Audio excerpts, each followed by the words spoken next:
Good evening. We are live. It is a Thursday night, and we are back again because, like Ed mentioned to me earlier, the Colts have done nothing stupid for the past 24 hours. So we'll have some stuff to dig into today. But I want to start with a little story. Like I said, Ed, I've had my 24 hours. It's done. I am now behind our new QB1. I have to be because that is the point.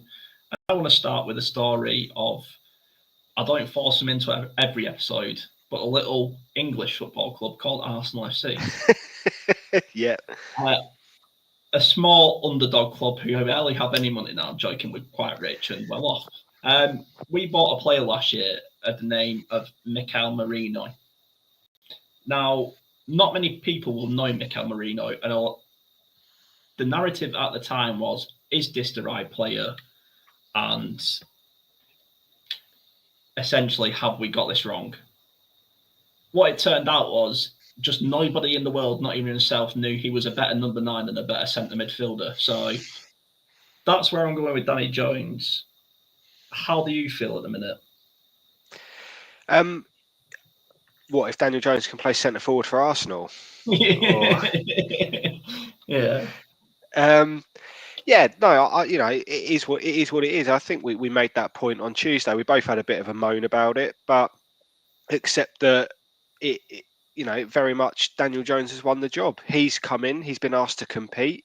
He's at the end of the day, he bet on himself coming to the Colts because he was with the Vikings and he could have probably got a nice contract there, but he bet on himself to come to Indianapolis, 1-year deal, and he backed himself to win the starting job, and he did. So look, there's no point, there's nothing any of us can do about it now. We have to get behind the team and get behind Daniel Jones.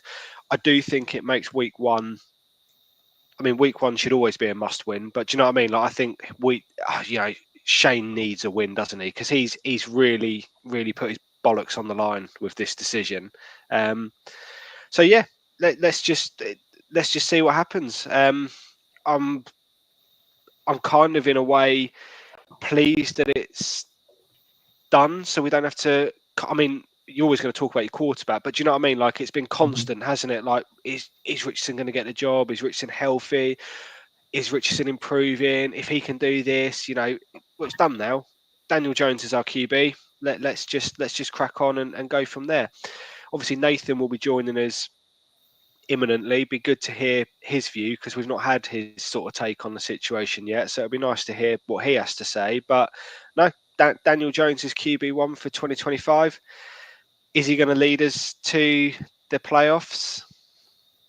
Well, I guess we're going to find out, aren't we?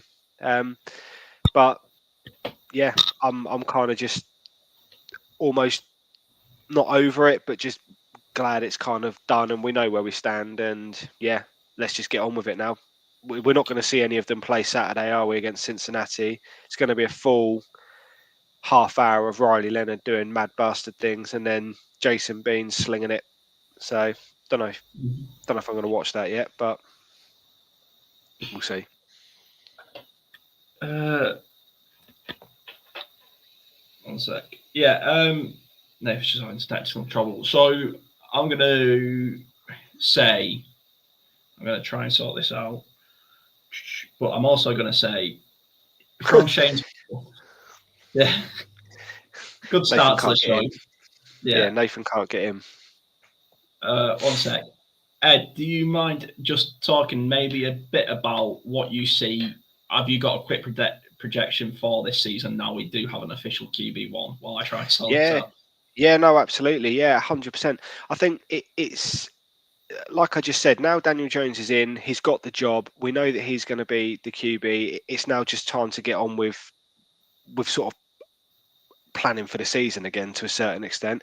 I have to say, I kind of feel like it feels to me a little bit now like Daniel Jones always kind of had the job. I didn't necessarily think that was the case when he was first brought in. I thought he was brought in to kind of light a fire up Anthony Richardson's backside and say, look, we're bringing in somebody to properly compete with you now, to kind of prove that you are going to be the QB1.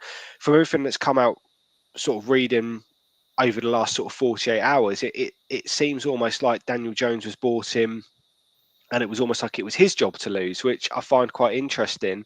I would urge any Colts fans who haven't yet had the chance to read Nate Atkins' article for the Indy Star to go and give that a read, because he breaks it down brilliantly. There's some really good insight in there, going right back to when Anthony was originally drafted and how the decision came about to pick him, who was kind of banging the drum for him in the first place, other players that the Colts were maybe interested in. So yeah, that's a really interesting read, and I would recommend anybody go and watch it. But coming back to my point, it kind of feels like, yeah, Steichen's now got the QB that he almost wanted. He's got a more kind of stable version, maybe, of Gardner Minshew that he had in his first year. Let's not forget, Gardner Minshew was a throw away from taking us to the playoffs. I can't remember who dropped it now. I probably should, but I can't. But we will. I think it was Goodson. I wanted to say Goodson, but yeah, thanks. But he had Gardner Minshew, who was probably talent-wise, I would say, along the same levels as Daniel Jones. I don't mean that in a disrespectful way, but sort of just that level of sort of quarterback, but a lot more, Minshew mayhem, as they call it. He's going to be a bit more chaotic. I think Daniel Jones is going to be a lot more, you tell me to play and I'm just going to do it, basically. I don't think there's going to be a lot of off-script stuff. I think Shane wants somebody that he can just, look, just chuck the ball 5 yards, screen, dump it off to Jonathan Taylor, and let's see where that sort of takes us. So I do think in that sense, Steichen now has the quarterback he wants to run his offense and a quarterback that he fully trusts to run his offense. So he obviously believes that with Daniel Jones, he can get a winning season. I don't know if you saw the comment he made about the NFL being year to year. Mm-hmm. That to me, I thought was really telling, because that to me sounded like a coach who knows he's coaching for, he's got this year to prove that he's got to win. He's got to go, I know we spoke about this Tuesday, but he's got to go around to Carly at the end of the season and say, look, this is what I've produced. Because really, when you're a young head coach, I know everything should be year to year. Nobody should get comfortable in their feet on the table, but you kind of want to think you're building something for the future, that you're not just going from, look, we just get through this year, 9-8, might make the playoffs, get chucked out first round, whatever. But it sounds to me like Shane Steichen knows that this is a real make or break year. So I think Daniel Jones gives him that stability that he's craving, where he can basically take control. We know he calls the plays anyway. I'm going to call these plays. Daniel Jones is going to execute them to the best of his capability, and we kind of go from there. I think he's also relying on the players around Daniel Jones being able to elevate the play, if that makes sense. So I think he's looking at the receiving group, he's looking at Tyler Warren, he's looking at Jonathan Taylor, he's looking at those players to be able to make things happen sort of after the, yards after the catch, Taylor tear off a big one every now and again. I think he's looking for that as much as the quarterback being able to win the game on his own, if that makes sense. Because I don't really see Daniel Jones as that kind of player. I see Daniel Jones very much in the game manager mode. We talk a lot about quarterbacks that manage games. There's been a lot of talk recently. Brock Purdy, for example, at the 49ers, just manages the games, runs the plays really well. And I think Steichen sees a lot of that in Daniel Jones. So I think Steichen's happy. Obviously, he is happy with his selection. He's made his selection. And I think that there's a lot to be said for him now having, he's put his neck on the line. He's gone with Daniel Jones, and he obviously thinks Jones is going to lead us to what success looks like for the Colts this year, which I don't know what the inside the building's saying. To me, success looks like winning the AFC South and making the postseason. Success to you, I know, is winning the Super Bowl, and that should absolutely be the ultimate goal for every franchise, because otherwise what the hell are we playing the sport for? What's the point? You want to win the Super Bowl. But the realistic part of me, I think, if Steichen can deliver a winning division season, he keeps his job for next year, doesn't he? It's as simple as that. And I think he thinks Daniel Jones gives him that best chance. So that's where I'm kind of at with it. Yeah. And this is going to be good because we didn't have a chance to speak on Tuesday. Yeah. But Nathan, when you heard that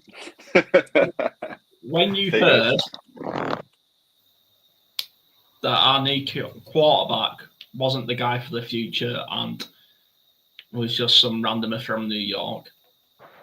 What was your initial reaction? Honestly, pain. It's been such a long, road, and all roads are leading to the same place, which unfortunately for us has been complete, mediocrity. I think it's a cycle as a Colts fan where we get really excited in the off season, and like we've been grafting, we've been grinding all off season, getting our hypes up, getting our hopes up for different things, and then they just throw these things at us, and kind of, I think it's the way they just expect us all to be happy about it. Mm-hmm. Like doing this after season tickets, I believe, like sold out and stuff for Lucas Oil this year, I think is a really crazy decision as well. Um, and I mean, it's almost been comforting how much of a laughing stock we've been in the media this week, because like it makes you think that maybe you're not that dumb, and Yeah. maybe we do know a little bit about this sport. Giving the keys to this franchise to Daniel Jones is just, it's just truly tragic. It really is. And, I was in the kind of background when Ed was talking there. Um, and I completely agree. I think this is Chris Ballard and Shin Steichen, going to bat for their jobs. And I think from an X's and O's point of view, Shane feels more comfortable in Jones's ability to execute a play call. And let's be honest, probably a simplistic one as well. Anthony's troubles have always been, probably the simpler pages of the playbook. Let's put it that way. So that is my honest opinion. And thank God I wasn't on the show on Tuesday, because I was pretty mad, gents. And I think you did a stellar job of kind of keeping the emotions in check. Mm-hmm. I think where we sort of come to an agreement of like where we all come together is this is nothing on Daniel Jones. Do you know, he, to me, if anything, this is a cowardly move by Shane Steichen to throw someone else under the bus. You've gone out of the way to get your quarterback at the ages, the athletic phenom, the Lamar Jackson protege. This guy was going to take us into that AFC battle. We all knew it wasn't going to be a one season, and then we're there. We knew, what is he, 23 now? And yeah, I believe so, yeah. And you've gone, why is this guy not a veteran of the league and he's played not even a full season? I think we all just sort of say, like, Colts fans were excited because if we bailed out this year and we went 2-15 with Anthony Richardson, not that I want to repeat myself, but I'll sum it up. It's okay because we're drafting someone else anyway. We're drafting an Archman. 2-15, we're drafting Arch Manning. I don't really care what anyone says. But if it goes well with Anthony Richardson and we can see we've got something there, excellent. And flip that on its head to if we go 2-15 with Daniel Jones, okay, great. It's just a season wasted. We draft Arch Manning at 2 overall. If we go 8 and 9 with Daniel Jones, what this guy's the promised land. This guy's it. And it's another year of not knowing what we've got in Anthony Richardson. Like, I don't, me personally, I think he's gone before the trade deadline.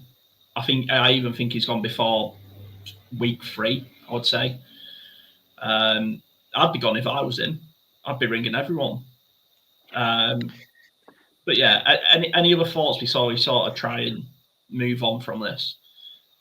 Yeah, I saw an interesting take, and I really want to get both of your thoughts on it, which is, and I think this is why it's such a talking point amongst Colts fans, because a lot of the narrative I've seen outside of the sort of Colts fan base, talking heads and everything like that you see online, and other fans saying, why are Colts fans, Daniel Jones got better completion rate, Daniel Jones can do this, Daniel Jones can do that, blah blah blah blah blah. Essentially, the fan base wasn't ready to give up on Anthony Richardson yet, but inside the organisation they were, and I think that's where the big issue is, and that's why it's been such a sort of furious response almost from what I've seen online, from fans and everything. But I just sort of, what are your guys? Because I thought that was a really good way of summarising. As a fan, I'm not ready to give up on Anthony Richardson yet. I still think we've left plays on the field, as it were, with Richardson. We don't know what we've got. We've given up too quickly. You, as a organisation, nobody tanks on purpose, but we had to sit through Jeff Saturday, for a year to get to where we were, to get Anthony Richardson. We were patient through that. We got Anthony Richardson. We were asked to be patient again whilst he was developed, and now you're giving up on him. Well, we're not quite ready for that yet. We still want to see what we've got. Thank you very much. And I think that's a lot of the issue. So yeah, I just wonder what you guys thought about that. Yeah, I think I'm definitely in the camp that they've given up on him too soon. It doesn't make business sense to me to allow it to happen either.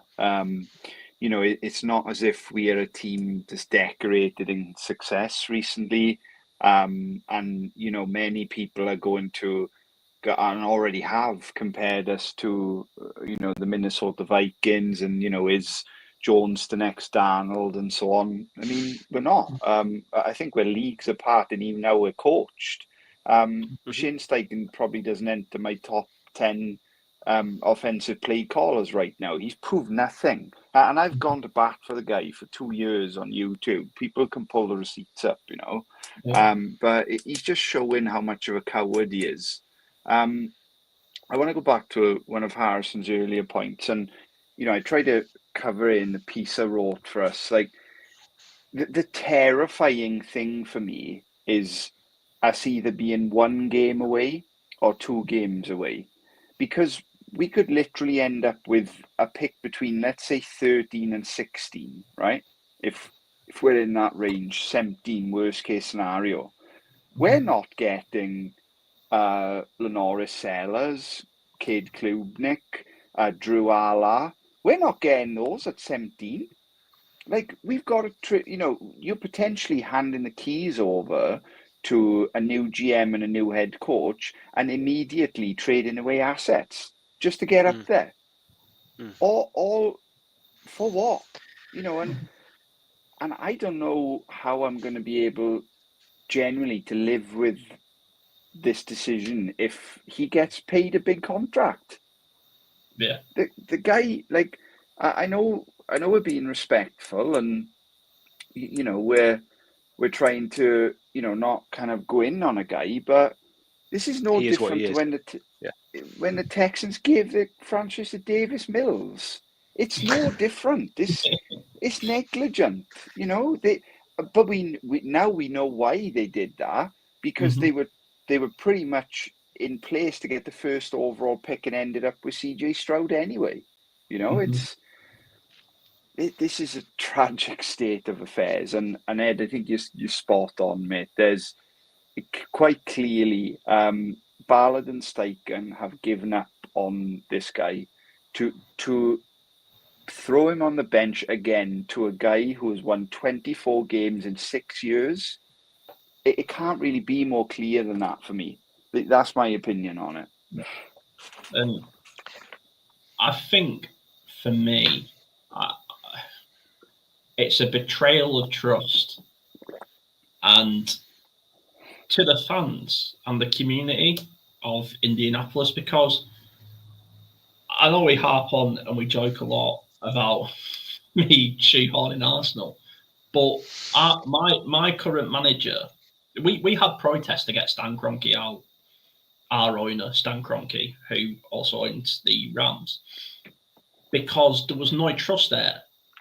But now you look at where a team, a franchise, you're going to say like Arsenal are, the board, the director of football, Berta, especially this summer, and Mikel Arteta have earned a lot of trust. So when they do something that I question or something I don't agree with, I can look back and go, okay, well, they've earned my trust, so I've just got to trust them on this. And some could say it depends how you define success, but some could say it's paid off, some could say it's not. I say it's paid off massively from where we were.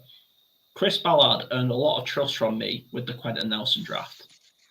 A lot of trust. I'm like, okay, he's had his star QB retire on him. He's done really good in the draft for a couple of years. Just give him a year to sort it out. He's earned a lot of trust. With this decision, he's just betrayed that trust. And I no longer can sit here and go, I've just got to trust him to do the right thing. And it pains me and annoys me because, like Nathan said, I've gone to bat for Chris Ballard. But like having him rated higher than most GMs in the league, because I thought, no, this guy, he knows what he's doing. He's got his head on. He's stable. He's not sold the franchise out. He's going to got his defensive players. And now this Shane Steichen's earned fucking nothing, as far as I'm concerned. He's proved to me what he can do, a double receiver pass to the QB and lose a Denver game. That was pivotal to us winning getting into the playoffs. As far as I'm concerned, he can sod off, and I'll take Frank right back because I don't trust Shane Steichen to run this team, and it's quite as simple as that. Just on that, I mean, just to go over the point again, I think if anybody needs a win week 1, it is Shane Steichen. Yeah. Yes. Like I don't see, we spoke about this on Tuesday, Harrison, about it getting toxic, which is the last thing we wanted to do. Because, this summer actually started with good vibes. Do you know what I mean? Do you remember, let's go back to when we signed Javarius Ward, Cam Bynum. It was like, oh my gosh, we're fixing our problems. And here we are on the eve of the season starting. And I don't think there's a coach in the NFL that needs a win day one more than Shane Steichen. I just can't. I mean, you could argue actually Mike McDaniel for the Dolphins on the other side is probably in a similar position, but I don't think it's quite the level that Steichen's at. He needs to win week 1, man. Like it has to. And I'll add to that, right? I think you're spot on. It's completely accurate, right? But it's accurate for another reason as well. What they've done is they've essentially, I'm not comparing the two, right? I think you're going to be with me here. We've created our own Michael Penix situation, right? Anytime Daniel Jones makes a bad play, what's Lucas Oil going to do? Yeah. What are they going to chant? 100%. Free AR or, bring back AR. We're going to see signs in the stadium probably by week 3, Ed, to your point, if we lose our opening 2, right? It's just, again, it's distraction, and let's be honest, right? This is probably the team in the league where you're kind of projecting, we've laughed about it, that we might see 3 quarterbacks this year through injury, through bad play, and through desperation. Like, if we're 0-5 and Anthony's pulled off the bench, how can we root for that decision? Obviously we root for the kid and we want the kid to play well, but the pressure on his shoulders, and then imagine he goes on a little bit of a run and gets injured. It's just more distraction again because it's more what ifs. I'm actually in Harrison's camp of, I really think that they should be shopping Richardson right now, because if it goes terribly, we could be sitting at the first overall pick. We really could. I don't think we'll be that bad. I really don't. I'm kind of with Ed, how Ed has been the last few months of this team is going to win games this year. This defense, I think, will win games this year. But how do we move forward without being a top 3 pick? Or let's even say top 5. I don't understand how. Can I jump in? Because I think this is something that I really want to say is we are all three Colts fans. We never want our team to lose. No. When you see three Colts fans who wouldn't be happy that we had the first overall pick, that's the shining light for me. Is most fans, like when they get the first overall pick or they know they're going to be around 1 or 2 or 3, generally quite ecstatic because it's been crap and things are going to change. Yeah. We're sitting here going, we could have the first overall pick as if it's a bad thing because we know it shouldn't be that. Yeah. And we know the opposite side to not having the first overall pick is, like Nathan said, having pick 17 and taking a defensive end. Because I personally don't think Ballard's gone if we make the first round of the playoffs. I don't think he is. I think quite scarily, like Nathan says, if we make the first round of the playoffs, I think Daniel Jones is getting signed. And we are sat here again in 2027 saying, I don't know, which next Colts alumni player is coming up through the draft. Let's draft them. I mean, let's just flip it just to play devil's advocate. Yeah. Slightly, just because I know we're all kind of hurting a little bit because we wanted Richards. We did all want Richardson. There's no point denying it. You know, we did want Richardson. We've said it all along. He's the future. Yeah. We can't see a future right now. That's why, as a fan, you lose that bit of hope because you've lost that future, and you think, well, what am I rooting for? So let's flip it for a second. Just play devil's advocate because we've got to look at the other side of it. The other guy in this, Daniel Jones, who hasn't done anything wrong. You know, he's come in, he's been asked to compete, and he's won the job fair and square. I don't agree, although everybody's entitled to their opinion, I don't agree that he should be getting sort of vitriol for literally just coming in and winning the job, if I'm being honest with you. I'm not defending him. I don't want him as our quarterback, but he is our quarterback, and you know, he's won a job fair and square. But let's just play devil's advocate, and as Shane Steichen said, imagine that 2023 and 2024 never existed, and sort of 2025, and we go back to 2022 when Jones took the Giants to the playoffs, and I think they beat the Vikings in a wild card round. I could be wrong on that, but they definitely won a playoff game. Mm-hmm. What if Jones sort of does deliver, and the Colts, and we do have a bit of a bounce back. He does have a bit of a Sam Darnold. I know we all think it's unlikely, but what if he does? What if the Colts somehow win 11 games this year, which is possible? It's definitely possible looking at our schedule. I'll let Nathan go because I'm just going to look up that game and see what. No, well, I'm just trying to play that. I'm like, because I know the answer is going to be, well, we're back to square one again next summer, essentially, aren't we? We either sign Jones long term or we go and get another veteran. But what if Jones shows signs that he could be Steichen's guy? How do we feel about that? I suppose. And I get why you're doing it. You know, I think it'd be really easy to just trash talk for 60 minutes, wouldn't it? And that's not what we want to do. But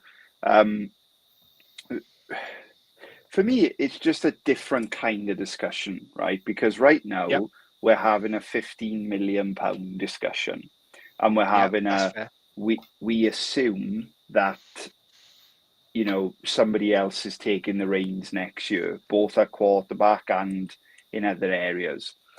I have no doubt, mate, that if he wins 11 games, Shane's staying, Ballard's staying, everybody's staying, right? And if he gets, say 3 year, 90 million, something like that, as soon as the play gets bad again, that it becomes a £90 million conversation. You know, this guy's contract set the Giants back 4 years. Like, Barkley left because of it. They lost one of the best running backs in football, A, because they didn't have the cap to pay him, and obviously B, because the Giants have their own offensive line issues and have had them for the past 4 years. But, you know, he was sitting there with $160 million. It was like, it's I don't know. I don't know if I'm truly ready to accept that is an outcome yet. I really don't. It's such a it's such a kind of torrid reminder to the Matt Ryan year. Mhm. Like that Matt Yeah. Ryan year was So, painful to watch, and it could be the same thing again. so can I jump in with my opinion? Because, like you say, Ed and Nathan, the one thing we don't do is just shout about why this is bad. And I'm not going to dig someone on the bus who's done nothing wrong in a Colts shirt. Absolutely nothing wrong in a Colts shirt. Not yet. But and also for New York, Brian Doyle, is it? Yeah. Dayball, yeah, Brian Dayball. Jesus Christ, he could put Frank Wright to shame for running it on second and 52. Do you know what I mean? Like that bloke is a Neanderthal in a like age of robot. So the blame's not all on him, but that playoff game, you know, Saquon Barkley, Darius Slayton, tight ends Waller and Bellinger, you know, a decent offensive line, but also the defense: Dexter Lawrence, Leonard Williams, Bobby Okereke, and Xavier McKinney. It's fair to say that that's a team that is probably better than this Colts team. Do you reckon? Yeah. I wouldn't say that personally. I mean, my thoughts on that. Sorry, Nathan. I'll let you go in a sec. My thoughts on that is, I think that's very much what Shane Steichen's looking at. And I mentioned this on Tuesday, in that he's going to lean heavily on a better defense this year. I think that's very much what his thought process is, which is why we invested in defense, which is why the injuries have been such a killer. And I think that he wants Jones to just run a safe sort of offense. I think offensively, yeah, I'd probably say that the Colts have got better options. But Nath, go on. I just think that's the model Steichen's looking at: a better defense to lean on, and Jones just to run a very conservative, vanilla offense is what I think our game plan's going to be this year. Yeah, I'm just trying to, I guess, go to bat for our players. I think. I mean, Darius Slayton, I don't think he could lace even Michael Pittman's boots, and we've got Josh Downs in our receiving room as well. I was listening to a fancy football podcast while I was walking my dog earlier, and one of the experts was saying he's actually scared to draft the Colts receiver this year because there's so many hands to feed. I think over the last 3 years, the Colts O-line has been so much more stable than New York's has. And, McKinney has gone on to be a great player, yes, but, definitely wasn't for the big blue. I just think that year was kind of one of those like magical football stories, right? Like one of my best friends is a Giants fan, and it was an amazing period for us. We were all rooting for them to win, and they did. It was just an amazing moment. It probably would have felt like what the league when Philip Rivers made it to the playoffs, and we were kind of one throw away from beating Buffalo. It was kind of the same thing, But it's I don't know. It's X's and O's, obviously, isn't it? And it's opinion of kind of what players you think are better than others. But I don't know. I mean, if he wins 11 games, the whole of the internet is going to be wrong, and I'm happy to be one of them. Yeah, although I think there'll be a lot of "I told you so's" from the annoying ones outside of the, saying, we told you Anthony Richardson was the problem, blah, blah, blah, which I think would be a little bit, because I think it runs deeper than Anthony Richardson. I just don't like the way that he's being held accountable for all of this. That bothers me quite a bit, to be honest with you.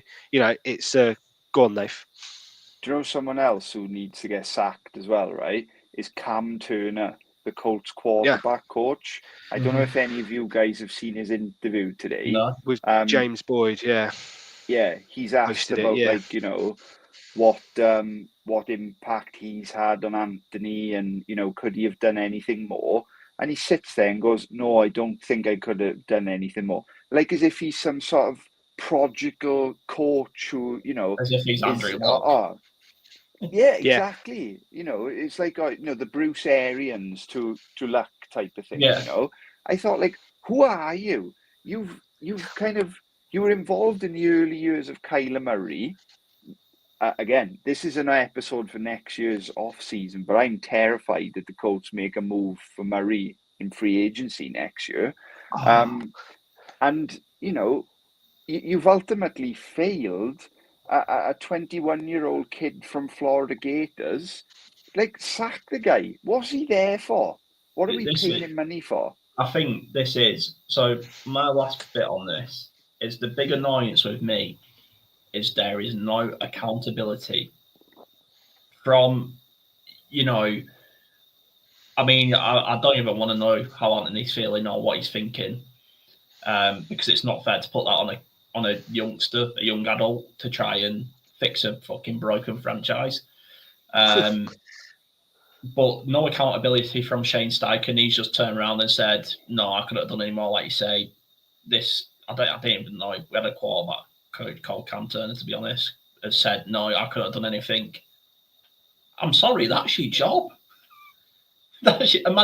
Imagine a heart surgeon or something just like sitting in the waiting room while the person's on the table. He's not even tried. He's just gone, couldn't do anything.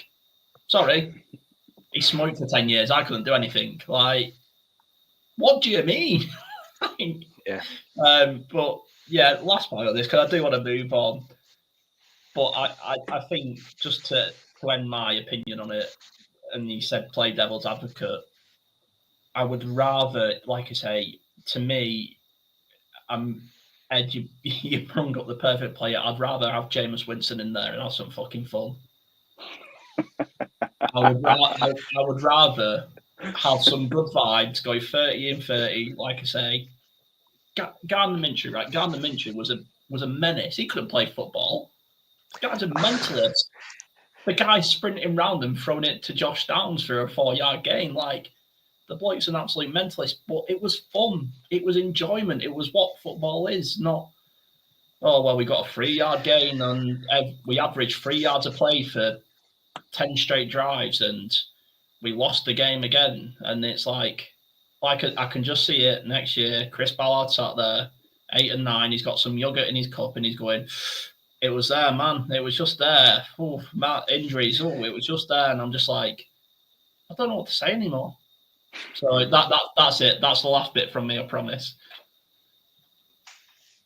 Yeah, I agree. It is what it is. I think another, interesting point I saw, which I agree with, which was, if Daniel Jones was always going to come in and get this job, why did we get Daniel Jones? There was a lot of quarterbacks available on the market this summer. No, it's true. I don't mean that disrespectfully, but there's players with better, if it was always going to be that, dare I say it, Aaron Rodgers. Do you know what I mean? I don't know how that would have gone down, but do you know what I mean? If the new guy was always going to be the guy, because there's clearly been a breakdown. To me, it's got to be more than just football play. There's got to be something more to it than just that. So if that's the case, then why Daniel Jones? Like you say, Jameis Winston, Gardner Minshew. I think we should play a game. Go through like backup QBs on other teams' rosters. Say, would we rather have them over Daniel Jones? Yeah, and that again, it sounds really horrible. It sounds really horrible, Daniel Jones, because he's done nothing wrong in a Colts jersey. He really hasn't. But I just go back to a point. I've just lost a little bit of hope and a little bit of like where's the future of my team going? Because to answer my own question, if Daniel Jones wins his 11 games, he gets a $30 million a year Baker Mayfield, Sam Darnold-esque contract for the next 3 years, and that's our QB for the next 3 years. It's as simple as that. That's what's going to happen, and we're going to be. Really would have to accept it. You're exactly right. And it would be 3 years of sort of 9 and 8, 8 and 9, 7 and 10, like that sort of very middling. That's kind of the future that I see at the moment. So that's I'm a little bit, come on, Daniel, show me something that you've not shown me in your 6 or 7 years in the NFL. That's what I'm asking for week one. So, yeah, I'll leave it there. Nathan, do you want to have a final thought before we move on? No, I think Ed's really put it perfectly there, and I'm not ready to accept that. I'm not. It's been too long. It constantly brings up the pain of Andrew retiring, and just I saw a really fascinating take earlier, which was Chris gets away with a lot of things, but I'm sure we all love DeForest Buckner, but wouldn't it have been nice to have a first rounder that year and have drafted, I think Jalen Hurts and Jordan Love went that year, that we gave away that first round pick, But Buck's like one of my top 5 favourite Colts in the last few years. Yeah, with hindsight, with hindsight, I think that's quite an easy thing to pull up. But correct me if I'm wrong, we had Buckner was the year we had Phillip Rivers. Yeah. So I get we could have easily had Jalen Hurts. We could have had Jalen Hurts, Frank Reich, and Nick Sirianni. And we could have had another Lombardi. But anyway, Harrison, next thing. Yeah. On to the next thing, because like I say, we could be here for hours. But let's talk about something good that our GM's actually done this off-season, and that's, apart from all the players getting injured on defense, because why not? If you're the coach, just let's have a laugh at all Colt fans. He did go out and actually get some immediate help for our defensive room and went and got veteran Xavier Howard. I like this move. I think it's a sensible move. We've seen with previous corners who have come back for a bit of a second stint, they tend to do all right. Corners, you either keep your speed or you don't. You're either a good coverage or you're not. Like, I think this is a solid move. Your guys' thoughts on Xavier Howard? Yeah, I agree. I think he knows Lou Anarumo as well. Lou Anarumo's coached him before. I think that makes a huge difference. You can never have enough experience, in my opinion. We needed help. That was obvious. We need more help now in other positions, which I'm sure we can talk about. But no, I think it's a smart move. I read he was taking first team reps sort of straight away as well. So it looks like he's going to be coming straight in, playing opposite Chivarius Ward. I think that looks like quite a good sort of room and good starting defense, to be honest with you. So yeah, I'm happy with that. Nath? Yeah, super happy. Reminds me of Xavier Rhodes signing a few years ago. We're talking a pretty elite player here too. An ex Pro Bowl player. I believe he may be an All Pro. Yeah, I think he was. But I would have to Google it. But yeah, it's star power, and all summer we've talked about that kind of cool feeling of having some more stars on the Colts this year. Obviously Howard's in the latter end of his career now, but I was quite surprised to see he's projected to be the starter, because I think deep down we all, especially Harrison, we love Jalen Jones. So is Jalen's injury worse than maybe we think it is? Probably. And I definitely would take a vet filling that gap until Jalen's back up and running. Then maybe, reading the Colts injury chart the last few days, it'd probably be an 8th stringer or just bringing someone off the street to play corner at this point. So, it's a cool signing. I was really happy with it when I saw it. Shocked, but genuinely pleased. Yeah, it's a nice change from the rhetoric of we trust our guys, we like our guys. So the next part, I want to say I've got a standout from the preseason, and maybe for not the great reasons, a bit of a stock fall in my eyes. Do you guys have any decent standouts from the preseason? Apart from, obviously, our injured players, who seem to be all the good players. That was going to be where I was going to start. But Ed, you got anything for for What standouts? positive? Yeah. Positive. It can be yeah. either. No, I think the one. This is a total left field random one, but I like it because I like good vibes. And Cam Bynum to me is an absolute good vibes guy. I don't know if you saw the video. I think we spoke about it.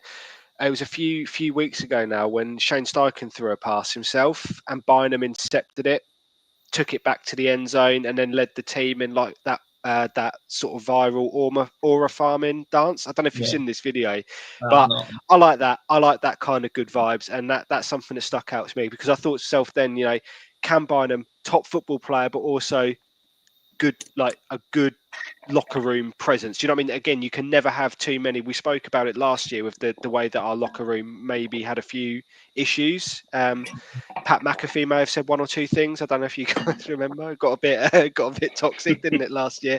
So having somebody like Cam Bynum, who just to me is like an absolute good vibes guy, I'm all for that. So that stood out to me as something a bit left field, I know, but I like that kind of thing. I think Anthony Gould has stood out to me. I've loved when he's been on the field, especially when he's, really involved in the passing game as well. Obviously, Anthony threw kind of highlight reel throw for the Colts preseason so far, I would say, to Gould. But AD Mitchell was offside, so it was called back. I mean, I definitely liked what I've seen from Latu, but still, he's not finishing the play. And I think until he does that, he's just going to remain as a good edge rusher as opposed to a amazing one. But, we're not at game speed yet. Like, let's hope he finishes some more sacks this year. Yeah. So you've all brought up good players who have stood out. And I hate doing this because I really like this guy last year, and that's AD Mitchell. I think his pre-season for me has been extremely disappointing.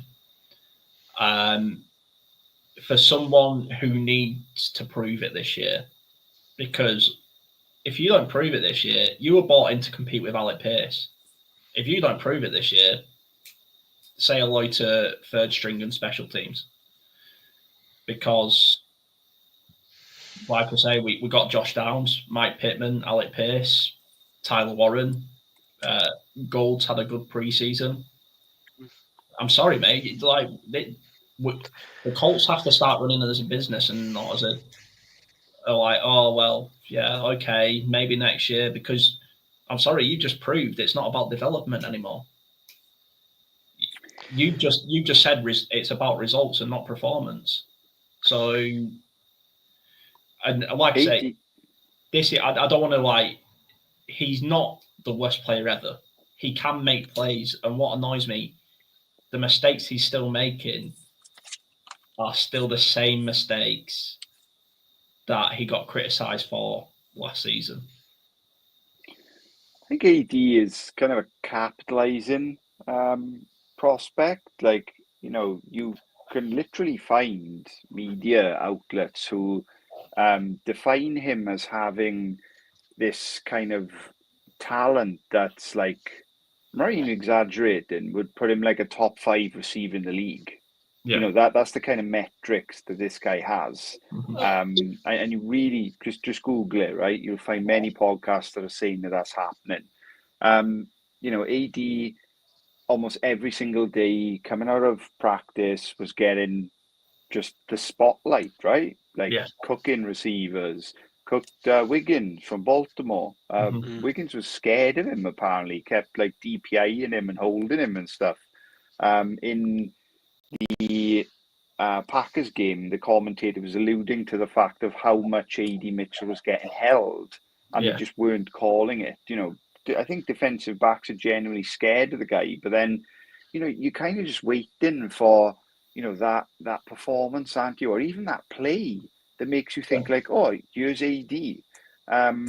It's almost like reminiscent of kind of, I'm going to really go back here, Philip Dorsett. Yeah. When he was drafted, he was kind of made out to be this like, superstar player who just did nothing. And let's be honest, Andrew made him look better. But I mean, he's the winner because he has 3 Super Bowl rings with the New England Patriots, and I'm sat here, But it's very reminiscent to Dorset, and that may be showing my age a bit there, but it's yeah. I think you're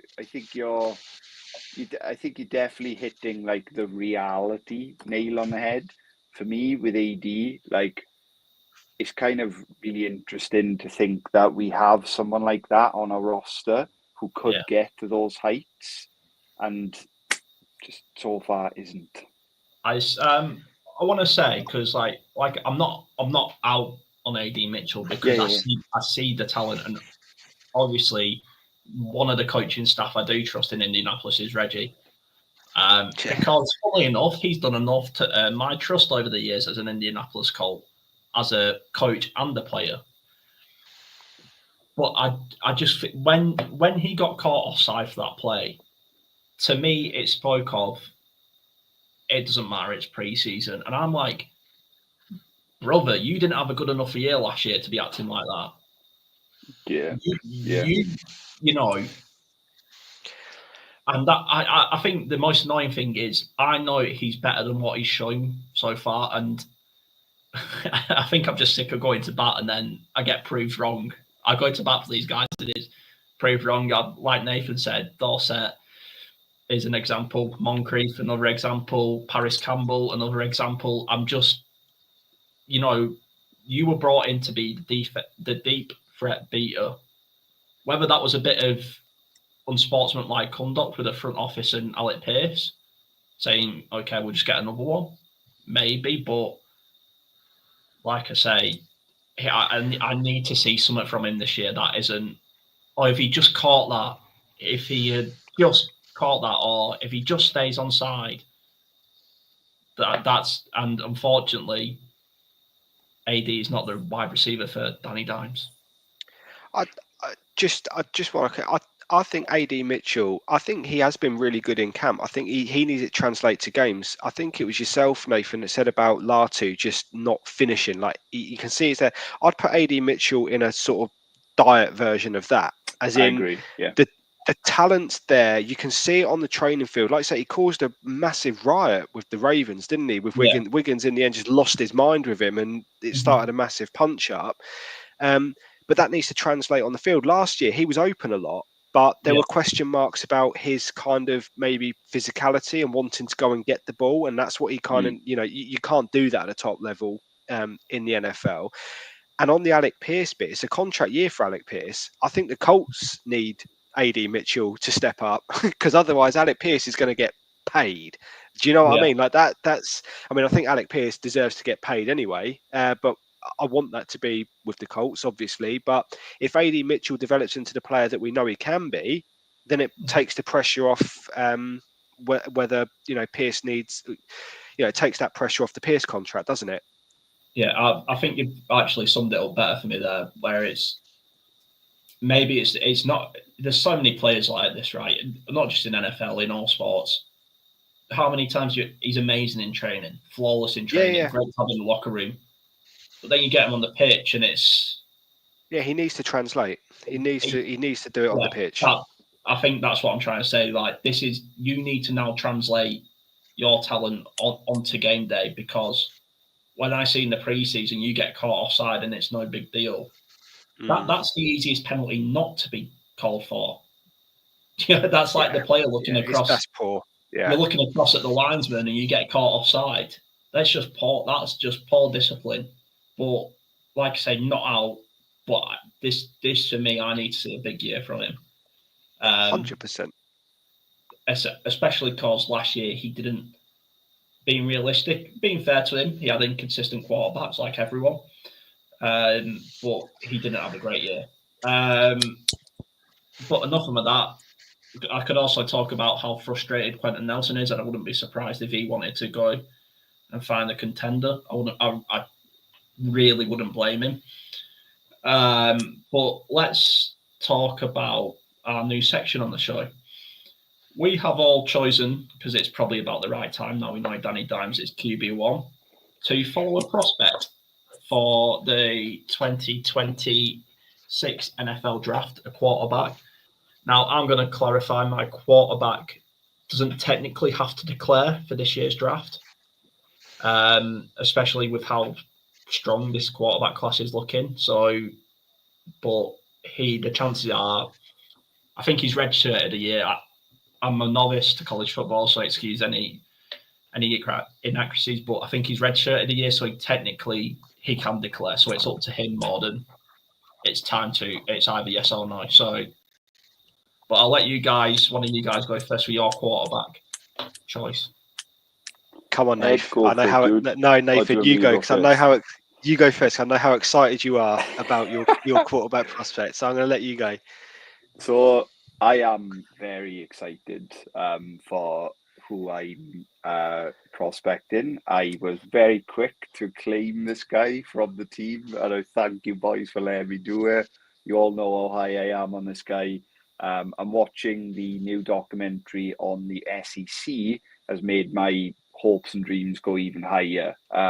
And that's Lenoris Sellers out of the South Carolina Gamecocks. He is definitely a player who could not declare.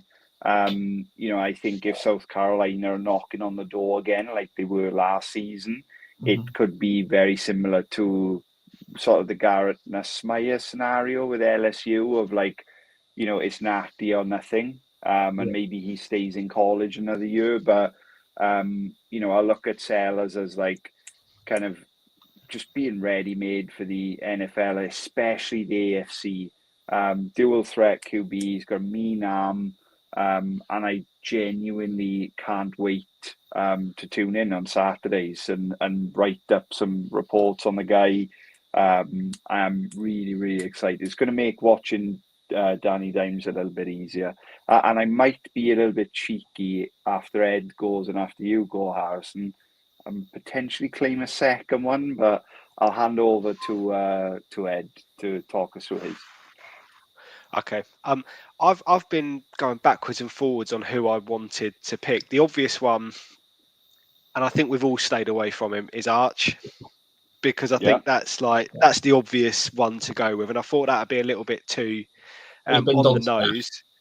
Exactly that, yeah. So I narrowed it down to two, gents, and the one I'm still genuinely, I mean this sincerely, I'm making my mind up live here as we go through because I've got it down to two that I really that I like.